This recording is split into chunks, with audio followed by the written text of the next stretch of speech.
Hi Janata garage ఇచ్చట అన్ని రిపేర్లు చేయబడును. సో ప్రస్తుతం ఈ సినిమా టాలీవుడ్ రికార్డుల రిపేర్ చేస్తోందండి. ఇంత సక్సెస్ అయింది మూవీ, ఎక్కడ చూసినా ఇదే హాట్ టాపిక్. సో ఈ సినిమా గురించి ఇప్పటివరకు ఎన్నో ఇంటర్వ్యూస్ వచ్చాయి, కానీ ఇప్పుడు నేను మీకు చూపించబోయే ఇంటర్వ్యూ మాత్రం ఎక్స్క్లూజివ్గా జనతా గ్యారేజ్ ఇంటర్వ్యూ. సో గ్యారేజ్లో ఉన్నాం మనం ఇప్పుడు. అలాగే మనతో పాటు ఉన్నారు ఈ గ్యారేజ్ మెకానిక్స్, అలాగే ఆనంద్ అలాంగ్ విత్ శివ గారు. వాళ్ళతో మాట్లాడేద్దాం. ఈ జనతా గ్యారేజ్తో మీకు చాలా అసోసియేషన్, చాలా ఎక్స్పీరియన్స్, చాలా మెమరీస్, అండ్ ఫైనల్లీ ఈరోజు ఇది super duper hit. So how you feeling? నాకు తెలిసి so many memories it will be, అంటే చాలా రోజులు గుర్తుండే మెమరీస్ ఉన్నాయండి సినిమాలో. And very nice actually on a positive note and all. And being friends, అందరం ఫ్రెండ్స్ అవడం ఒక advantage. So yeah, fun shooting. ఎవ్వరు వీరెవరు, ఎవరికి వరుసకు ఏమవరు, అయినా అందరి బంధువులు, జయ హో జనతా. జనతా గ్యారేజ్లో ఉన్న మెకానిక్స్లో ఒకళ్ళు సిక్ ఉన్నారు, ఒకళ్ళు ముస్లిం ఉన్నారు, అండ్ ఒకళ్ళు హిందూ ఉన్నారు. లైక్ ఇట్లా అందరూ కలిసి మెలిసి ఉండాలి అనే కాన్సెప్ట్తోనా అలా పెట్టింది, లేకపోతే అంటే ఎగ్జాక్ట్గా అట్లా అంటే ఆ క్యాల్కులేషన్ ఏం లేదు, కానీ అంటే ఒక గ్యారేజ్ అంటే అలా ఉంటుందేమో అని ఫీలింగ్ నాకు ఇప్పుడు నా విజయవాడ గుంటూరులో నేను చిన్న మెకానిక్స్ గ్యారేజ్కి వెళ్ళినప్పుడు సర్దార్జీ ఉంటాడు, బలమైన మెకానిక్ ఉంటారు, ముస్లిం ఉంటారు, ఒక బోస్ లాంటి పేరు ఉంటుంది. అంటే అప్పుడే ఆ గ్యారేజ్ కంప్లీట్గా ఉంటుందని అనుకున్నాం. So that's how garage was design. అంతే.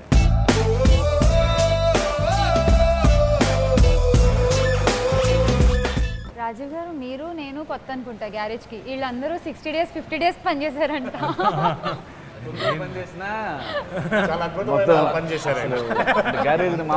మ్యాచ్ ఆడితే T20 ఆడేసి వెళ్ళిపోయాడండి. ఇక్కడ సచిన్ అందుకే మేమందరం టెస్ట్ మ్యాచ్ ఆడితే T20 ఆడేసి వెళ్ళిపోయాడు. సో మీకు ఎలా అనిపిస్తుంది లైవ్లో చూస్తుంటే గ్యారేజ్? లైవ్లో గ్యారేజ్ ఫస్ట్ డే నేను ఇక్కడికి ఆ సీక్వెన్స్ కోసం వచ్చానండి. లోపలికి ఎంటర్ అవ్వగానే ఒక అద్భుతమైన ఏరియాలో చూస్తాం కదా, మొత్తం సెట్ అంతా చూసుకుంటూ ఒక చిన్న ఫీల్డ్లో. పైగా ఈ సెట్లోకి వచ్చే ముందు ఈ హ్యూజ్నెస్, దీంతో పాటు ఇందులో ఉన్న యాక్టర్స్ కూడా దే ఆర్ ఆల్ హ్యూజ్. అంటే ఎవ్రీథింగ్ ఈజ్ హ్యూజ్. మొక్కల దగ్గర నుంచి ఎవ్రీథింగ్, యాక్టర్స్, ఎవ్రీథింగ్, స్క్రిప్ట్ కానీ సన్నివేశం కానీ చాలా హ్యూజ్. ఆ ఆనందం చాలా ఇది. అయితే నేను ఇప్పుడు బాధపడేది ఏంటంటే, వీళ్ళంతా ఇంత అంటున్నారు కదా 2 రోజులని, నేను ఎందుకు చేయలేకపోయినా 56 days ట్రావెలింగ్. ఇప్పుడు వాళ్ళకి అనుబంధం ఉంటుంది కదా, నాకు కూడా ఉంటే బాగుంటుంది అనిపించింది. జిహెచ్ఎంసీలో యూడీసీగా పనిచేస్తున్నాను, కానీ ఈ మధ్య ఓ హాస్పిటల్ పర్మిషన్ కోసం కొందరు ఆఫీస్కి వచ్చారు. ఏమాత్రం సేఫ్టీ మెజర్స్ లేకుండా ఉన్నాయి. రేపు సాయంత్రం కల్లా సంతకం పెట్టకపోతే ఊహించని దారుణం జరుగుద్దని భయపెడుతున్నారు. అనుకోకుండా ఈరోజు కలిసాం. పొరపాటున రేపు ఎల్లుండో కలుసుంటే ఏం జరుగుండేది? సంతకం పెట్టేవాడిని కాదు సార్. రేపు ఉదయం ఆఫీసుకు బయలుదేరిన తర్వాత దారిలో సూసైడ్ చేసుకుని చచ్చిపోయేవాడిని. జనతా గ్యారేజ్ ఇప్పుడు 7. సో ఒక్కరు కాదు 7 అన్నాం, అనుకోకుండా కరెక్ట్గా 7 కదా. కరెక్ట్గా 7 members ఉన్నారు. రైట్. అది ఎలా కుదిరిందో తెలియదు, కానీ మూవీ మొత్తం ఫస్ట్ నుంచి అలా కుదురుతూనే వస్తుంది. ఓకే. అంటే నేను లేనప్పుడు 7 ఎలా అంటే రెహమాన్ గారు ఉన్నారు. ఓకే. అంటే సినిమాలో నా ఫాదర్ ఆయన. రైట్. సో ఆయన 7. అక్కడ 7 అయిపోయింది. తర్వాత ఇప్పుడు రెహమాన్ గారు చనిపోయిన తర్వాత 7 ఎలా అవుతుందంటే అరవింద్ వచ్చాడు. అంటే ప్రత్యేకంగా అతను జాయిన్ అయిన సీన్ ఉండకపోవచ్చు, కానీ బట్ ఇంకో రిక్రూట్మెంట్ అనమాట. సో 7 అయ్యారు. తర్వాత కరెక్ట్గా నేను మళ్ళీ వచ్చిన తర్వాత మోహన్ లాల్ గారు రెస్ట్ తీసుకున్నప్పుడు మళ్ళీ 7 అయ్యాం. సో మళ్ళీ ఇప్పుడు ఫైనల్గా అజయ్ చనిపోయిన తర్వాత మళ్ళీ 7 అవ్వాలి. ఎలా 7 అవుతుందంటే మళ్ళీ మోహన్ లాల్ గారు వచ్చి 7 అవుతుంది.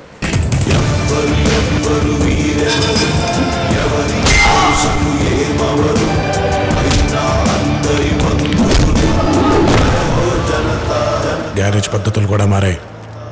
కష్టం ఉందని తెలిస్తే చాలు ఎగబడి వెళ్ళిపోతున్నాం.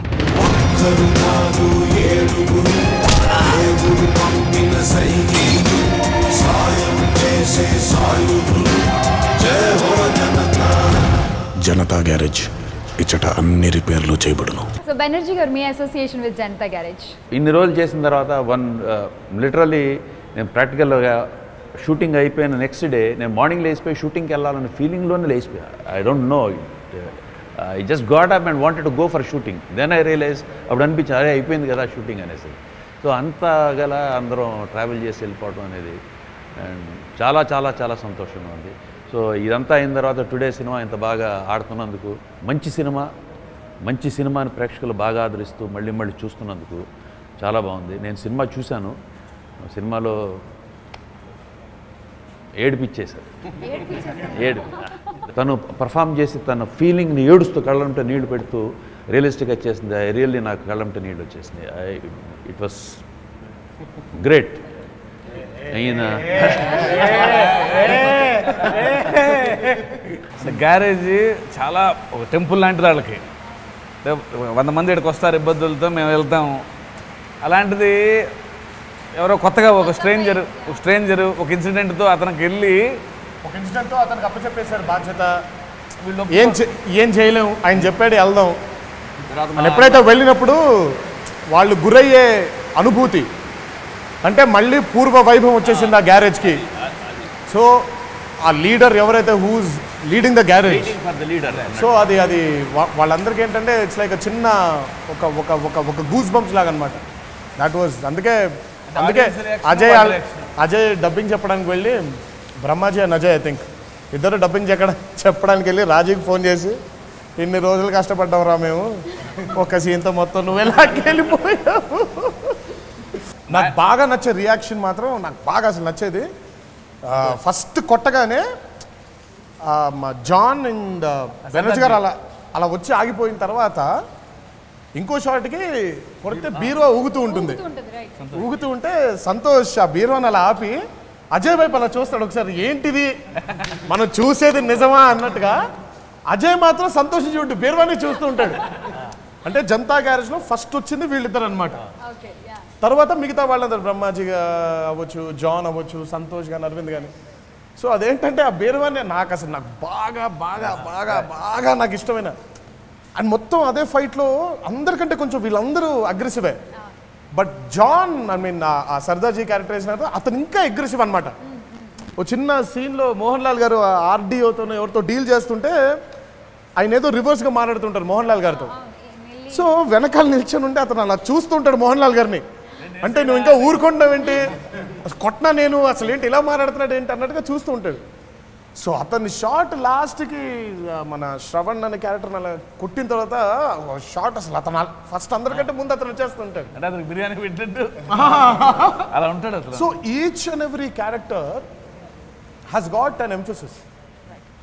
సో అందుకే నేను జనతా గ్యారేజ్లో ఎవరి క్యారెక్టర్ కూడా నేను లాస్ట్ టైం ఇంటర్వ్యూ ఇచ్చినప్పుడు ఏ క్యారెక్టర్ కూడా మర్చిపోకుండా వెళ్ళిపోమను, అన్ని గుర్తుపెట్టుకుంటాం. ఎదుటి కష్టం విని కళ్ళల్లో నీళ్లు తిరిగి గొంతులో ముద్ద దిగకపోవడం. ఒక నార్మల్ మెకానిక్ ముఖ్యమంత్రి పక్కన కూర్చుని మాట్లాడడం అనేది అసలు మనం ఇమాజిన్ కూడా చేసుకోలేము అసలు మామూలుగా అయితే. సో అంటే మీకు ఎలా వచ్చింది ఐడియా, ఎక్కడైనా చూసారా ఎవరినన్నా అలా, ఏంటి ఇన్స్పిరేషన్? సినిమాలో డైలాగ్ కట్ అయిపోయింది అక్కడ. ఆయన మెకానిక్, జనతా గ్యారేజ్లో మెకానిక్ ఆయన. ఓకే, మామూలుగా జనతా గ్యారేజ్లో మెకానిక్ సీఎంతో ఎక్కడైనా కూర్చుంటాడు సార్, ఎక్కడైనా కూర్చోగలడు ఆయన. అంటే సొసైటీ పట్ల అంత బాధ్యత ఉన్న జనతా గ్యారేజ్ కాబట్టి జనం కోసం నిలబడే మనుషులు, జనం కోసం నిలబడే గ్యారేజ్. సో దాన్ని నడిపించే మనిషి ఎక్కడైనా కూర్చోగలడు, ఎక్కడైనా కూర్చోవాలి. సాంగ్లో కూడా ఉంటుంది, వెనకడుగు అయిపోరు మనకెందుకు అనుకోరు, జగమంతా మనదే పరివారం అంటారు. సో వాళ్ళు వృత్తిరీత్యాగా వాళ్ళకి బ్రతుకు తెరువు మెకానిక్లా పనిచేయడం. బట్ వాళ్ళ బాధ్యత సమాజం పట్ల వెళ్ళి సమాజాన్ని రిపేర్ చేయడం. సో అంత డెప్త్ ఉన్న ఇదన్నమాట గ్యారేజ్. ఈ టైటిల్ ఎప్పుడు అనుకున్నారు అసలు? అంటే దీనికి టైటిల్ గురించి ఆలోచించలేదు. అంటే ఎంతసేపటికి జనతా గ్యారేజ్లో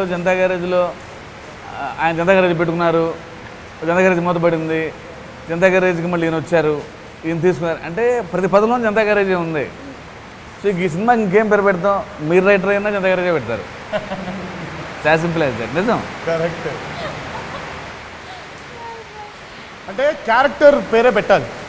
మామూలుగా మనం చాలా సినిమాల్లో హీరో పేర్లు టైటిల్గా పెడతాం.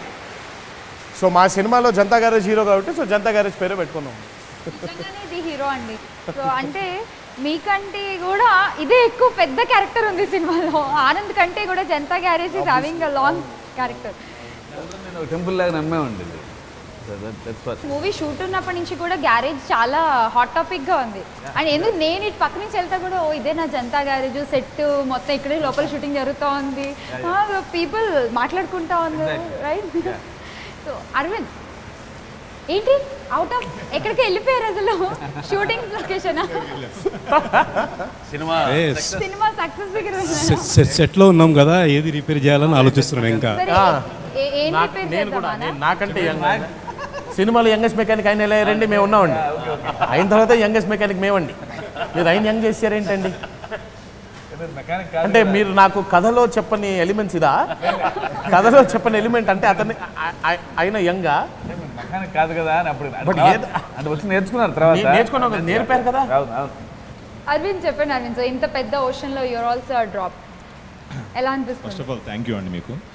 లాస్ట్ వీక్ షూటింగ్ అయ్యి ఇక్కడి నుంచి పేకప్ అయ్యి లాస్ట్ డే వెళ్ళబుద్ధి కాలే ఇక్కడి నుంచి మాకు. మళ్ళీ మీ వాళ్ళు అందరం కలిసాం. అలా చాలా అంటే చాలా ఎమోషన్ అనిపిస్తుంది వెళ్ళిపోవడానికి. ఇక్కడ లాస్ట్ డే వెళ్ళిపోతున్నాం, మిస్ అయిపోతున్నాం అని. Thank you very much. Thank you sir నాకు ఇందులో వచ్చిన. Thank you. అలాగే తారక్ గారికి నా కెరీర్ స్టార్ట్ అయింది ఆషుక్ మూవీ నుంచి. ఆ మూవీ తర్వాత మళ్ళీ ఆయనతో టెంపర్ చేశాను, ఈ మూవీ ఇన్ని డేస్ వర్క్ చేసాం. Thank you. సో జనతా గ్యారేజ్లో ఇప్పుడు ప్రస్తుతం ఏం రిపేర్లు జరుగుతున్నాయి?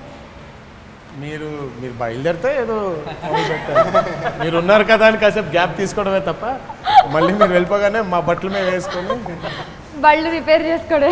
కాసేపు రాజీవ్ ఉన్నాడు కాబట్టి ఫస్ట్ తను రిపేర్ చేసి ఆ తర్వాత బళ్ళని రిపేర్ చేస్తాం. థియేటర్ కలెక్షన్స్ రిపేర్ జరుగుతున్నాయి కదా. రైట్ ఆన్సర్ నా క్వశ్చన్కి.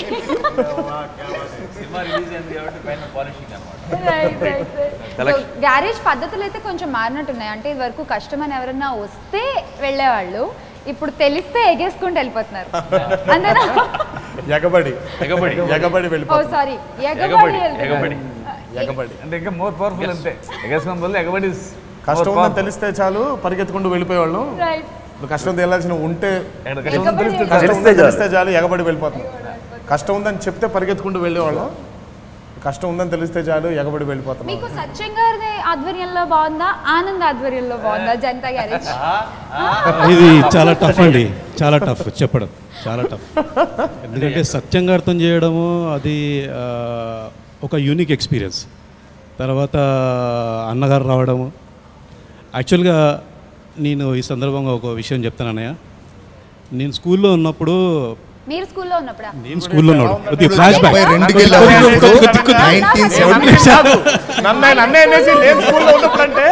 అంటే ఒక విషయం చెప్తాను, నేను ఒక విషయం చెప్తాను. అంటే మహానాడు అప్పుడు అన్నగారు పెద్ద అన్నగారు సీఎం ఉన్నప్పుడు మహానాడు జరిగింది నిజాం కాలేజ్లో. అప్పుడు నేను స్కూల్లో ఉండే. ఒక స్పోర్ట్స్ కాంపిటీషన్లో ఆయన దగ్గర ఒక మొమెంటో ప్రైజ్ తీసుకున్నాను నేను. ఆయన్ని పెద్ద ఫ్యాన్ నేను. ఆయన్ని చూడంగానే ఒక విశ్వరూపం చూసినట్లు ఫీలింగ్, ఒక వావ్ ఎఫెక్ట్ ఇలాగనే చూసాను. ఆ మూమెంట్ ఇంకా ఉందన్న నా దగ్గర. తర్వాత ఫిబ్రవరి లాస్ట్ వీక్ ఫస్ట్ షెడ్యూల్ జరిగేటప్పుడు అప్పుడు ఎన్టీఆర్ గారు మా అన్నగారు జాయిన్ కాలేదు. సో రోజు వచ్చారు అన్నగారు నేను ఫస్ట్ టైం చూడడం అక్కడ. ఆయన్ని చూడగానే నాకు సేమ్ ఫీలింగ్ అండి, ఆ అన్నగారు చూసిన ఫీలింగే సేమ్ ఫీలింగ్ కలిగింది నాకు. Believe me, I said wow, yes తాతగారు గుర్తొచ్చారు. ఇప్పుడు ఆయనతోటి మేము వర్క్ చేయడం అంటే it's very very very honour, అదృష్టం అది మాకు. అండ్ మోహన్ లాల్ గారు కూడా సూపర్ స్టార్, ఆయనతో స్క్రీన్ షేరింగ్ చేసుకోవడం అనేది ఒక పెద్ద అదృష్టం. ఇవన్నీ ఎలా కుదిరినాయి మా శివగారు. కానీ అలాంటిది నాకు ఇంత పెద్ద క్యారెక్టర్ ఇచ్చేసి ఒక సూపర్ స్టారు, ఒక మార్వలస్ స్టారు, ఒక యంగ్ టైగర్ తోటి మాకు ట్రావెల్ అయ్యేటట్టు చేసినారు. అది ఎంతో అదృష్టం. సంతోష్ ఇంత మాట్లాడతాడా అసలు? ఈయన ఇంత మాట్లాడతాడా? షూటింగ్ అప్పుడు అస్సలు మాట్లాడలేదు. ఊరికి అలా కూర్చోవడం అలా చూడడం తప్ప. అరవింద్ అయితే ఇప్పుడు అలాగే ఉంటున్నాడు ఆయన. శివ గారు అండ్ రాజీవ్ గారు, మీ ఇద్దరికి ఈ క్వశ్చన్. సో ఈ సినిమాలో ఆనంద్ క్యారెక్టర్, జనతా గ్యారేజ్ బాధ్యతలు తీసుకున్న తర్వాత ఆనంద్ క్యారెక్టర్, ఓకే, రియల్ లైఫ్లో ఎన్టీఆర్ గారి క్యారెక్టర్ ఎంత పోలిక ఉంటుంది? ఎందుకంటే మొన్న కూడా మనం చూసాం, చిన్న పాపకి ఏదో సాయం కావాలంటే పరిగెత్తుని వెళ్ళిపోయి చేసేసి. నేను దీనికి ఎగ్జాంపుల్ చెప్పగలుగుతాను. నేను లాంగ్ వే బ్యాక్, అంటే దాదాపుగా 7-8 ఏళ్ళు 10 ఏళ్ళు దాటి ఉంటుంది. పేర్లు చెప్పను, మెన్షన్ చేయను. నేను మా అసోసియేషన్ మెట్లెక్కుతూ ఒకళ్ళు ఎవరో ఉన్నారు, అది భావ్యం కాదు కాబట్టి కింద ఒక ఆయన మెట్ల మీద కూర్చోన్నాడు. నాకు అటెండర్ వచ్చి భయ్యా ఇలా ఉన్నారు ఇదంటే, సరే నా వైపు నుంచి నాకు తెలిసిన ఫ్రెండ్ సర్కిల్లో ఇన్స్టెంట్గా ఫోన్ చేస్తా తరక్ ఇలా అని. ఆల్రెడీ చేసేస్తున్నాం, ఆల్రెడీ అప్పటికే అయిపోయింది. అండ్ ఇంటి దగ్గర కూడా ఈ మెహదీపట్నం ఇంటి దగ్గర బండి రోజు మన ఈ మొక్కజొన్న బుట్ట కాల్చేవాళ్ళు, అతను కూడా అప్పుడెప్పుడు లాంగ్ బ్యాక్, ఇది 10 ఏళ్ల క్రితం 11-12 ఏళ్ల క్రితం సంగతి. అప్పుడు కూడా వెంటనే హెల్పింగ్ హ్యాండ్ అయితే he has that nature, he has that attitude of giving hand to someone. అంటే దా నాతో పాటు రా ట్రావెల్ చేయి అనే ఆ నేచర్ ఉంది. సో హీస్ 100% దాని అందుకే, లేకపోతే అంత ఈజీగా ఎమోషన్ పోర్ట్రే చేయలేడు కదండి. ఎందుకంటే ఇప్పుడు ఎక్కడైనా ఒక పాత్ర చేయాలంటే ఎక్కడో చోట లైన్ కలవాలి. అంత మంచిగా ఆయన ఫీల్తో చెప్తుంటారు మధ్యలో. అంటే ఏం లేదు, డ్యామ్లకి అప్పుడప్పుడు చెక్ అలా చెప్తుంటాడు. అజయ్ యాజ్ అన్ యాక్టర్గా I'm a fan of Ajay. నేను ఇప్పుడు చెప్పరా, అంటే వెరీ న్యాచురల్ యాక్టర్ నాకు. అది అంటే ఎంతవరకు చేయాలో అది తెలుసు అజయ్కి. చిన్న డౌట్ వచ్చి అడుగుతాడు, సార్ ఇంకేమన్నా అని. పర్ఫెక్ట్గా ఉంటుంది నాకు. అంటే I love to watch Ajay performing. Actually ఆయన వచ్చి వెళ్తారు చిన్న గ్యారేజ్కి ఫస్ట్లో ఒక సీన్లో. వచ్చినప్పుడు అంటే ఎక్కువ చెప్పలా, అంటే ఆయన వస్తారు కానీ మనకి పనులు చేయట్లేదు అని పంపించేయాలి అజయ్ అని చెప్పాను. బట్ అందులో ఎంత ఉందంటే డెప్త్, బట్ అతను తెలియాలి క్యారెక్టరు. అంటే నేను అంటే వాళ్ళకి ఇష్టం లేదు పంపడం, అంటే వాళ్ళు రెడీగా ఉంటారు ఎవరైనా వస్తే దూకేద్దామని. బట్ వాళ్ళకి ఇష్టం లేకపోయినా సరే అన్న కోసం, సత్యం అన్న కోసం పంపించేయాలి, మనం చేయట్లేదు, ఆయన ఆరోగ్యం బాగుంటలేదని. సో ఆ బాధ సెటిల్డ్గా చెప్పాలి, ఇది చేయట్లేదండి అని. ద వే ఈ పెర్ఫార్మెన్స్ మీరు చూస్తే, అదే మీరు అనుకున్న పని ఏం చేయట్లేదండి, ఇక్కడ బళ్ళు మాత్రమే రిపేర్ చేస్తామని. ఆసమ్ యాక్టింగ్ అది అజయ్ది. అండ్ అంటే నేను నమ్మినందుకు అజయ్, అంటే నాకు తెలుసు అజయ్ అంటే ఎంత న్యాచురల్ యాక్టర్, క్లాసిక్ యాక్టర్. అందుకే మా బోస్ అజయ్. ఇక మా వికాస్ గురించి చెప్పాల్సిన పని లేదనుకోండి. వికాస్ అంటే రాజీవ్ గారు, రాజీవ్ అంటే వికాస్ గారు, ఆబ్వియస్లీ. అందులో అదే నిజం. అవునా? సో నువ్వు మంచి యాక్టర్ అంటావు అంతేగా? ఎంతో కంపారిజన్లోకి రా. సరే, నెక్స్ట్ టైం ఎప్పుడైనా చూసి ఓ పోటీ పెడదాం మా ఇద్దరు, డైలాగ్ పోటీ. అమ్మో, అది మాత్రం సిన్సియర్గా ఒప్పుకుంటాను. నేను పొరపాటున కూడా ఆ విషయంలోకి రాను నీ దగ్గరికి. That's impossible. అంటే అది వాస్తవం. But seriously I will agree to it. నాకు రాజీవ్ కంటే బెటర్ వికాస్ నేను చూడలేను కూడా. అజయ్ కంటే బెటర్ బోస్, బెనర్జీ గారి కంటే బెటర్ సైదులు, అరవింద్ గారు అవ్వచ్చు, అయినా బెనర్జీ, ఐ మీన్ బ్రహ్మాజీ. అంటే దే ఆర్ ఇర్రిప్లేసిబుల్ మెకానిక్స్ అనమాట. సో జనతా గ్యారేజ్కి లీడర్స్ వస్తారు వెళ్తారు. అది మోహన్ లాల్ గారు, తర్వాత నేను, తర్వాత నెక్స్ట్ ఏదైనా ఎప్పుడైనా సీక్వెల్ చేసినప్పుడు ఇంకెవరో అవ్వచ్చు. బట్ ఈ మెకానిక్లు మాత్రం అలా ఉండాలి. మెకానిక్లు అలా ఉంటారు. అంటే దాదాపు 90 ఏళ్ళు వచ్చినా కూడా సైదులు ఇంకా రాడ్ పట్టుకొని వెళ్తారు బయటికి. సమాజం పట్ల అలా. అజయ్ గారు, I really want to talk to you. ఇంత మంచి క్యారెక్టర్ మీ ముందు సినిమాల్లో ఎక్కడ మీకు ఇలాంటి దొరకలేదు అసలు, మీరు హీరోగా చేసినా కూడా. సో చాలా చాలా బాగా చేశారు సార్ చెప్పినట్టు ఇందాక. సో మీకు ఎలా అనిపిస్తుంది ఇంత మంచి క్యారెక్టర్? సో ఇంత పెద్ద కథలో ఇంతమంది యాక్టర్స్ ఉన్న కంటెంట్ ఉన్న దాంట్లో ఎక్కడో పాయింట్లో బోస్ అనే క్యారెక్టర్ కథ కొంచెం మూవ్ చేసింది. See that something I'm lucky enough. ఆ క్యారెక్టర్ శివ గారు నాకు ఇవ్వడం అనేది లక్కీ ఎనఫ్. అండ్ అంటే చెప్పచ్చా సార్ లాస్ట్ అదంతా మాట్లాడచ్చు. ప్లస్ అంటే ఇది రీజన్ అవ్వాలి. క్లైమాక్స్లో ఏదైతే ఉందో వెళ్ళి జనతా గ్యారేజ్ మోహన్ లాల్ గారు వెళ్ళి కానీ ఆనంద్ అనే క్యారెక్టర్ వెళ్ళి కానీ చంపేయాలి కొడుకున్న దానికి this should be very strong reason. So అలాంటిది ఈ క్యారెక్టర్ అంత ట్రావెల్ అయ్యి అంత శివగారు అంత గట్టిగా రిజిస్టర్ చేశారు కాబట్టే సో ఆ మూడు వచ్చింది క్లైమాక్స్లో. ఎస్, కొడుకును కూడా చంపేయచ్చు అనేది. అండ్ ఇంకా యాక్చువల్గా శివగారు అన్నారు కానీ నేను శివగారిని బాగా చాలా క్వశ్చన్లు అడిగానండి షూటింగ్ అప్పుడు. ఇదేంటండి అదేంటండి అప్పుడప్పుడు నేను ఎప్పుడు చేయలేదు కాబట్టి I have my own doubts. అంటే ఎలా ఉంటుందో ఏంటో. రాజీవ్ అన్న అడిగాను, ఇలా డెత్ ఉందండి, ఇలా ఇదంటే నువ్వు షోల్డర్ పైకి పెడతావు, కింద పెట్టమన్నాడు. షోల్డర్ ఓకేనే, నేను షోల్డర్ లేపనైతే ఇలా వెళ్తానంటే నేను కొంచెం so I was nervous doing it. అంటే నాకు జడ్జ్మెంట్ లేదు, నేను ఎలా చేయగలను ఏంటనే లేదు. బట్ శివగారు చూడంగానే బాగుందనగానే that's only say, that's a confidence. కానీ ఈరోజు నాకు అంటే ఒక 15-16 years అయిందండి వచ్చి. మా చుట్టాలు ఎప్పుడన్నా అంటే ఏదో ఎంతో బాగుంటే తప్పితే ఫోన్ రాదు నాకు. మొత్తం నా చుట్టాలందరూ ఫోన్ చేసి చాలా మంచి క్యారెక్టర్ చేసేవారు, ఇలాంటి క్యారెక్టర్లు చేసి ఫర్దర్గా అన్నారు. So that's a very big thing personally. అంటే బయట ఫ్రెండ్స్ అంటాం వేరు, వీళ్ళందరూ అంటాం వేరు. ఎప్పుడో అంటే వాళ్ళకి నచ్చితే కానీ కాల్ చేయరు, అలాంటి వాళ్ళు కాల్ చేసి చెప్తున్నారంటే I'm so happy for this. Thank you Shiva గారు ఫర్ ద రోల్. అండ్ బాగా నచ్చింది ఏంటంటే the character establishment of 2 brothers. Mohan Lal గారి అబ్బాయికి నాకు ఫస్ట్ కాన్ఫ్రంటేషన్. నేను ఫస్ట్ టైం సినిమా చూస్తున్నప్పుడు దిస్ వాజ్ మై ఎక్స్ప్రెషన్. అంటే సినిమా అన్ని రోజులు చేశాను నేను, ఆ సీన్ ఎలా ఉంటుందో తెలుసు, ఆయన ఎలా డైరెక్ట్ చేస్తారో తెలుసు, దేవి గారు ఎలా బ్యాక్గ్రౌండ్ మ్యూజిక్ ఇస్తారో తెలుసు. కానీ బట్ ఆ ఫిల్మ్లో ఎంత ఎంగేజ్ అయిపోయానంటే నాకు వాళ్ళిద్దరు అసలు కలుస్తుంటే అబ్బా అన్నాను. ఒకసారి శివ పక్కనుంటే అలా అన్నాను. బికాజ్ అంటే ఇద్దరు లాంగ్ లాస్ బ్రదర్స్ వాళ్ళు కలుస్తున్నారు.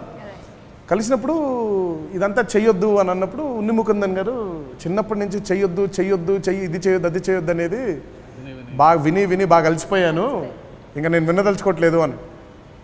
అదే ఆయన క్యారెక్టర్. ఎందుకంటే చిన్నప్పటి నుంచి కూడా తన ఆశలు చాలా పెద్దవి. జనతా గ్యారేజ్ వాళ్ళకి ఉండకూడని ఆశలు తనవి. ఇప్పుడు ఆనంద్ డైలాగ్ ఎలా ఉంటుందంటే నాకు మాత్రం చెప్పిందే మళ్ళీ చెప్పి ఇంకా చెప్పాలనిపిస్తూ ఉంటుందంటే. So one of the best dialogues in that scene. అంటే నాకు చెప్పడం ఇష్టం లేదు అని ఒక క్యారెక్టర్ అంటుంది, నాకు మాత్రం చెప్పిందే మళ్ళీ చెప్తే ఇంకా చెప్పాలనిపిస్తూ ఉంటుంది అని.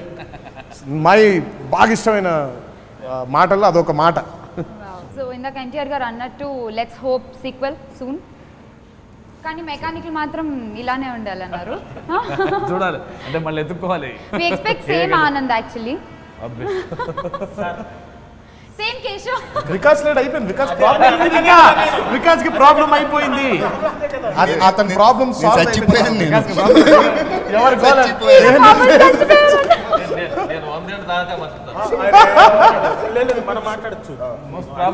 ఎలా నువ్వు అన్ని పనులు వదిలేసి ఇతని బదులు వచ్చేస్తావా? ప్రాబ్లం వస్తుంది. ఆయన అప్పటికే చెప్పేస్తున్నారు నేను చచ్చిపోయాను. సార్ నేను మళ్ళీ గుండు చేసుకోవాల్సి వస్తుంది sir. So once again congratulations to the whole team of Janata Garage. Sohan Babu గారితో చిరంజీవి గారు, పవన్ కళ్యాణ్ గారు ఒకళ్ళే మిస్ అయ్యారనుకుంటా కదా. వస్తుంది లవ్ వాడిని ఎవరు చూడలేదు, ట్రేస్ చేయలేదు. కానీ ఇప్పుడు ఇండియన్ ఎంబసీని అటాక్ చేశాడు.